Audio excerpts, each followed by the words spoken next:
right, everyone. Welcome to Rhythm and Roads podcast. I'm your host, Joshua Jacob. We have a very special guest. We have writer, director, Michael Valdivia. Welcome, sir, to Rhythm and Roads. Appreciate you. Hello, thanks for having me. It's a real pleasure to be here.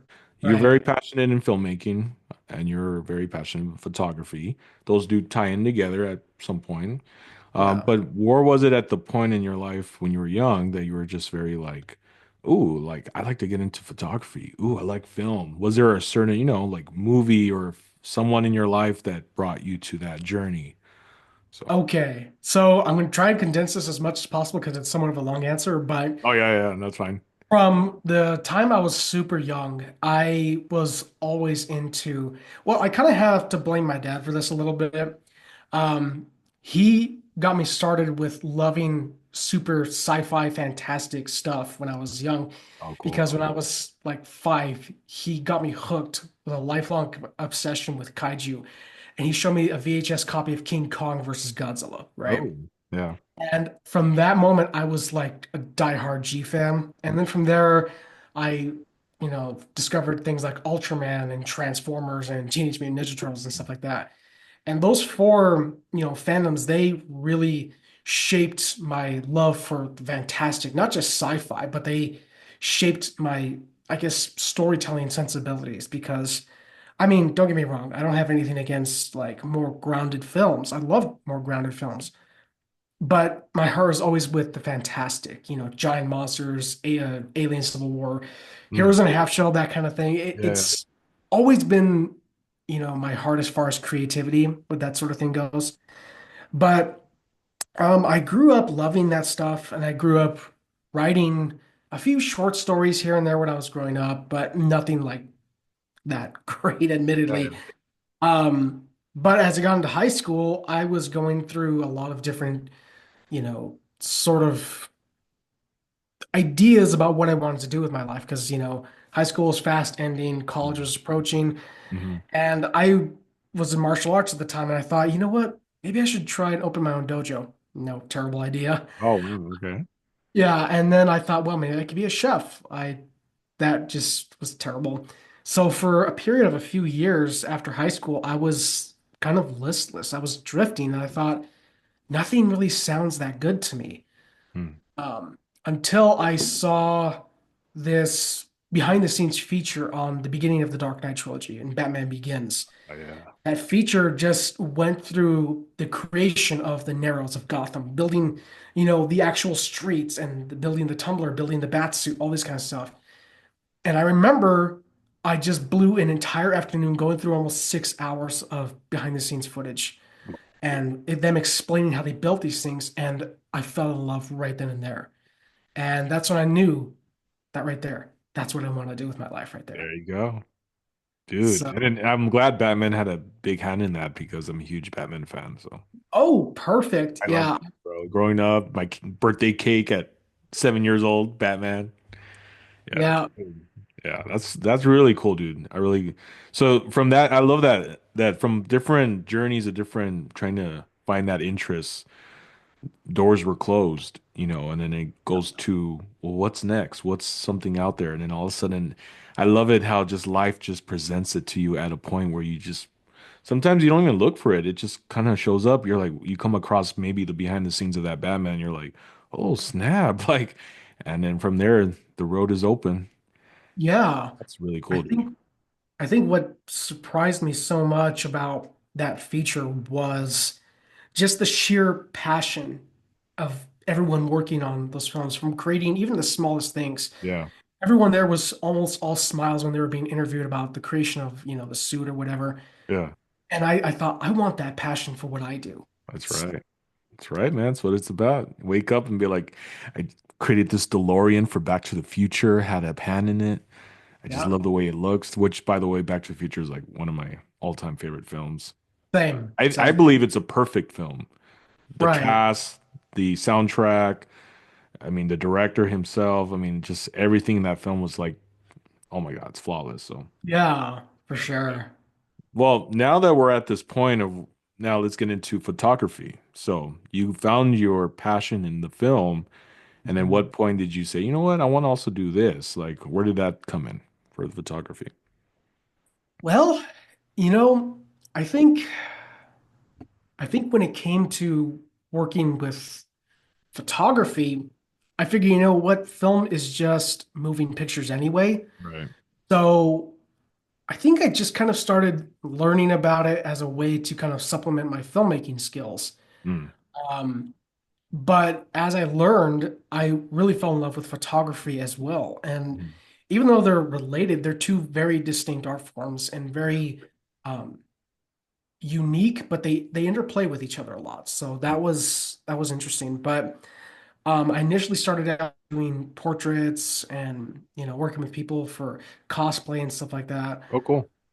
Yeah, and I did it for a while, and then film kind of took off a little bit more for me. So I had to kind of keep photography off to the side a little bit more. Okay. But now I'm starting to kind of get back into it. But it's still I still really enjoy doing it, and it's so cool to just be able to sit in, Photoshop and Lightroom and just take an image from the camera to a final, finished shot. It's so rewarding for me. Yeah. Um, and I also do as just a hobby, as just kind of a way to, you know, keep my skills sharp. I also do action figure photography. I'm a I pretty big noticed that. collector. I Yeah. did notice that. It's great, dude. Yeah, I've been doing that for a few years now, and that's just something I love doing. And all of that just kind of blends into like my freelance photography and stuff and film. So it's just all in here, you know? Yeah. No, dude, those that action photography is from those figures are just incredible. Like I was like, wait, are these like action figures or actually like someone in a suit or what? Because it looks so real, dude. Thank you. I Yeah, appreciate that. yeah. Great job on that. Thank you. Before we move on, but I didn't know. I knew there were some people doing like action figure photography as a hobby, Okay. but only like about a year and a half ago, I discovered that it's an actual like recognized art form by the American Photography Association. So I was Oh like, shit. what? What? Really? And so I Ah, I just didn't know that. Instagram and I started finding all these other figure photographers who've been doing this for so long, and man, they got some incredible stuff. So I'm like, this is a cool hobby, you know? It Yeah. really is. No, yeah, it is. I mean, I looked at your page and I was just like, wow, like, yeah, it looks fun. I love the fact that it just looks so realistic, like it's from a movie. You know what I mean? Like scenes from a movie from there. So really good job. Thank you. Now, one thing I do want to get to, and thank you again for sharing the journey from going from becoming a filmmaker to photography and where we're at.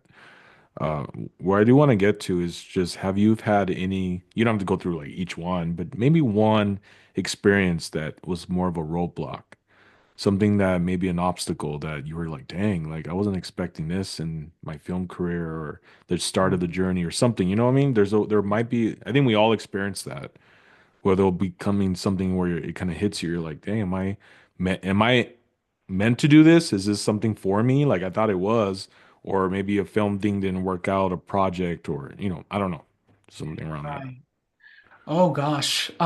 It's honestly kind of tough to pick just one, but I would probably say when I first, back in about 2018, when I was working on my second short film, Okay, we had a lot of, it was kind of an action, film. It was kind of based off my love of comics and graphic novels and that sort of thing. cool. And the film was called Sentinels, and we were supposed to shoot a fight scene between our hero character and our villain character, but Okay.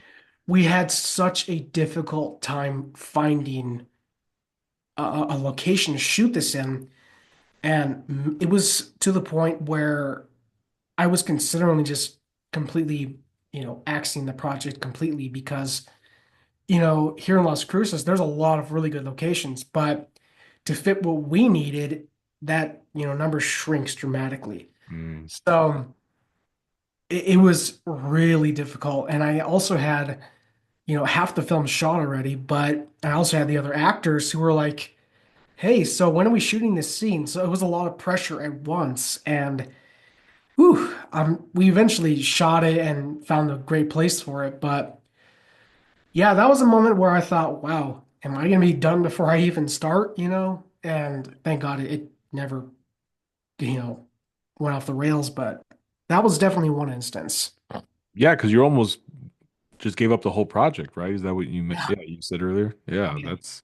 that's like all that time, the Yeah. film, and just everything that was already shot. It's just Oh yeah, and the crazy part about it was that I already had promotional posters already put up. oh I wow. had this trailer already. Oh, It's like, oh gosh, it was really down to the wire, but oh, you were it, sweating big time on this one. oh yeah. And the thing is, at the time, Uh, like, I mean, now I have slightly wider network, thankfully, but at the time, I was doing everything like camera wise, gear, lighting, DPing, everything was just me. wow. I didn't have a crew, nothing. Yeah. So it really felt even more, heavy on me, but I'm thankful it worked out. How many actors did you have in this film? Um, I think for if we're just counting our three leads, we had basically three, but we had a few extras Oh, okay. that I knew. Yeah. It was a more self-contained short film, but at the time I thought, you know what? It'll be great, but I kind of wrote myself into a corner because it was a slightly more complex script than my last one, but it worked out good. I'm glad, man. I'm glad. What was the name of that film again? It was Sentinels. It's up on my old YouTube channel as Oh, well. cool.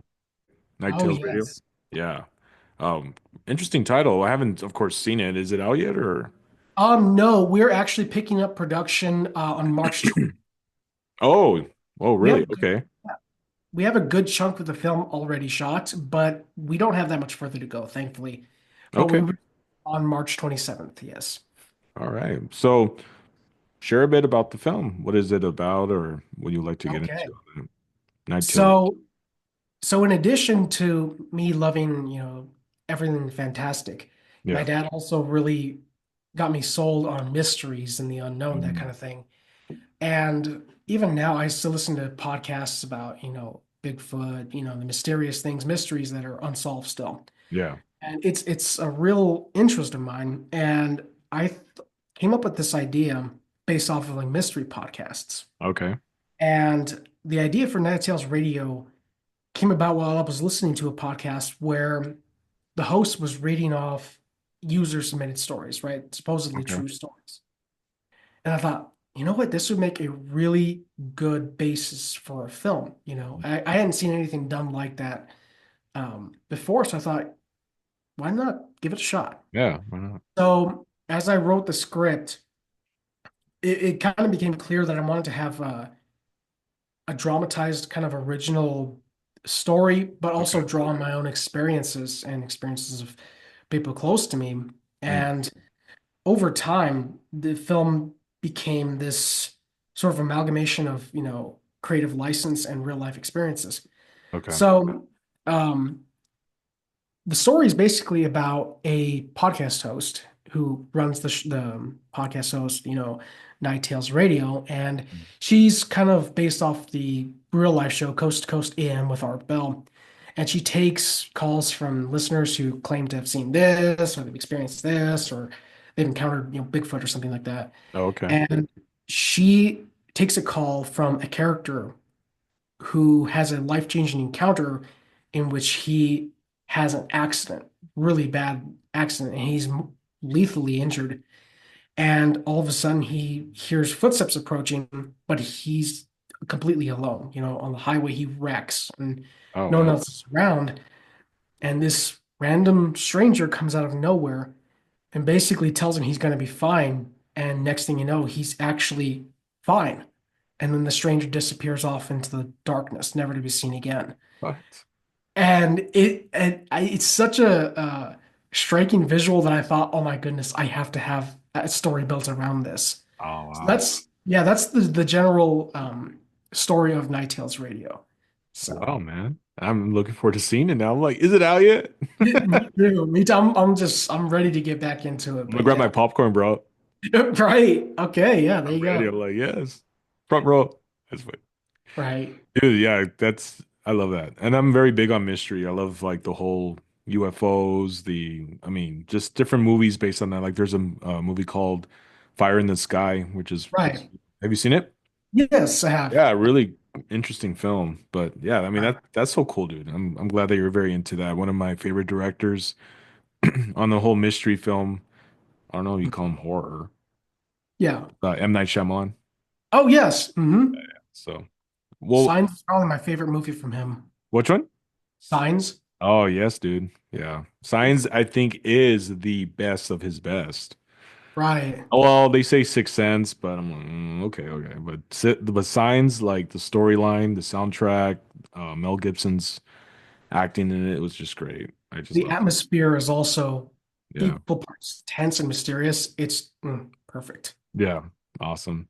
So with this film, Night Tales Radio, when do you see it coming out in the near future? Because you said you're going to start up next month, right?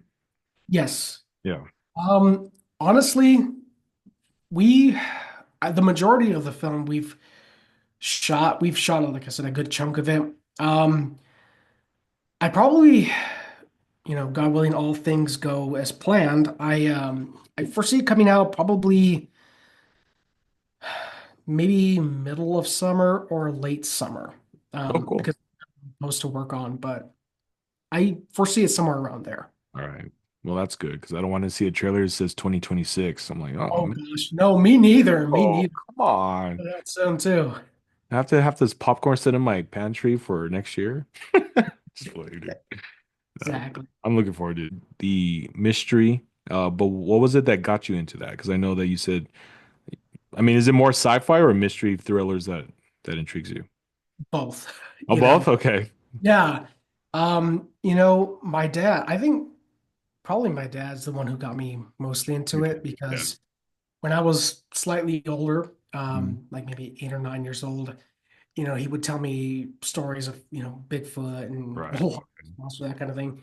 And I always found the stories intriguing, whether I believed them or not, that's a whole different story. But it was always, I loved the idea of not necessarily like, the paranormal and dark things like that, but like, Yeah. I always loved the idea of, you know, maybe there's some mystery still left in the world, Right. like maybe we don't know everything. If there's no mystery, it's kind of boring, like, hey, we know everything, now what? But I've always liked the idea of like there's something out there we don't know about, Yeah. there's a sort of fun that comes along with trying to figure it out. Yeah. No, there is. Yeah. Especially that Marfa Lights up there in Odessa, Texas. Right, right. Is it Odessa? I believe so. Yeah. But I've Yes. never been there, but I just heard just that mystery behind those lights. But Right, right. so is this film all shot in Las Cruces or what? Yes, it's Oh, yeah. all shot here. We we're trying to take advantage of a lot of the local scenery, and we're trying to, Oh, cool. yeah, incorporate a lot of not just the local scenery, but we're Yeah. also trying to incorporate a lot of the local community. We Okay. want to shoot with, a lot of the local businesses and that sort of thing because for me, this community has been good to me in a lot of ways, and Awesome. I want to showcase the community as well because, you know, here there's a pretty good indie film scene, and Mhm. it's I want to make sure the community is, showcased in the best possible light. So that's why I want to work local for this film as much as possible. But yeah, that's kind of the approach we're taking to it. So, That's good, man. Yeah, I'm glad Las Cruces community is just really supporting their filmmakers and NMSU and it's just yeah. So far, I'm having a great experience. I mean, right. I've already met so many actors, filmmakers, just through different filmmakers going through, just everyone that I'm getting in touch with. They're just so welcoming. They're very so open to ideas, and I'm like, wow, I need to move to cruises. I mean, I love El Paso. I've been to one of the film festivals in El Paso, but I Mhm. just have, in a matter of a short time, just how everyone's been so supportive of just my podcast and wanting to come on and share their story, and just everyone supporting each other from the, stories I've heard. Yeah, Yeah. that's awesome. I'm really glad everyone's very in that instead of being so competitive or like, what is it in for me? It's more Mhm. just like, how can I help you? You know, Yeah, that's awesome. for sure. So you have a also photography business. The is it the Valiant Visionary Studios? Yes, everything is under Valiant Visionary Studios. Okay. Film, the photography, my YouTube channel, everything's under that. Okay. Well, before we close the podcast, do you want to share how they can find your work? Yes, I am in the process of kind of rebranding the business and everything, but you can find me on Instagram at Valiant Visionary Studios. Okay. Also find me on X at Valiant Visionary Studios as well, and on Facebook at Valiant Visionary Studios. You can also, hit me up on email at like valiantvisionarystudios29 at gmail.com if you want to like book something or that sort of thing. But those social media accounts I use to kind of post behind the scenes stuff and, Nice. just kind of keep people updated about what I'm doing usually. Well, all right, man. Well, we look forward to seeing Night Tales Radio. I definitely am Sure. really looking forward to that. Do you have an Me- idea, like once it comes out, where you're gonna have it premiered at? Um, ooh, I mean, I you know it's know, far along for that, but I mean, I don't know. Some right. people already have a thought, like, I want it there. Yeah. Honestly, it will definitely be up on my YouTube channel. Okay, cool. But I definitely want to try getting into the Las Cruces Film Festival, Okay, probably cool. next year. But um, we'll just see what God has in store and see where it goes. But I'm just excited to see, what kind of life and this film takes on. So Awesome. Yeah. And that's one thing too is for me, because I'm a Christian as well, but I love the fact that it's just before we even knew we were interested in this, it's mhm, like God already ordained the plan, the journey. And right. I've been through that because my brother is a filmmaker in LA and I've already been in one of his projects of helping him out. And I'm like, this is really interesting and that's what him and I were talking about, because I just saw him last week in Yeah. Henderson, Nevada. But he's just like, I've went through a journey where I lived in another city to be able to find what I was called for. Like I had to Yeah. move around to get to that point of just like, there's my calling. Right. And it's And really, yeah. So, I think before we close out, I just want to say this, oh, like, yeah, go ahead, man. as far as Night Tales Radio goes, I think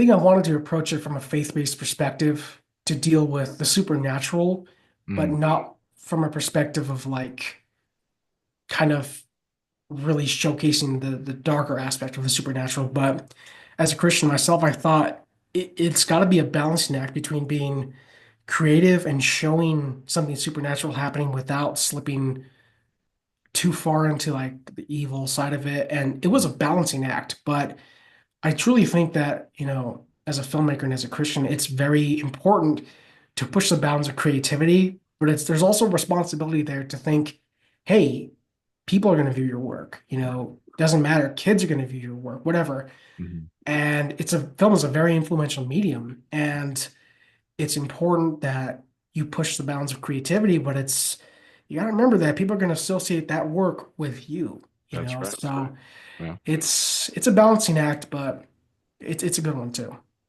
Wow. Well said, brother. Well said. Yeah. Whew. So, Like they took a lot out of me. Oh, right. No, it's just like I never had the chance to really articulate that. no, So, but hey, you need to, I mean, from here on, I think you should use it like that. Yeah. That's a great sure. explanation on that. It's awesome. All right, guys. Well, thank you, Michael, for coming on Rhythm and Roads podcast. And like I said, this is the Las Cruces International Film Festival interview series. But I am doing a live event on April 11th and the 12th. I'll be at the festival interviewing filmmakers, actors, film crew. So just it's gonna be fun. Special guests that are gonna be there. So thank you for Ross Marks for bringing me on. But Awesome. yeah, brothers, but I look forward to meeting you soon in person. I Okay. know, I mean, Sounds we're good. here, but I always like to Yeah, meet us eventually for when sure. the time comes. Yeah, Thank but you for having me. I appreciate the opportunity a lot. no, yeah, man. I'm glad you were able to share your story and I just like I always tell my guests, every story I've been doing this almost a year and a half, but every Mhm. story I hear is always an inspiration. It always just gets me like just Mhm. wow, Because everyone has their own journey. It's a unique journey. Not everyone has the same stories, so. Agreed. Agreed. All right, guys. Well, thank you for watching this episode, and thank you, Michael, again for coming on Rhythm and Roads podcast. And we'll catch you on the next one.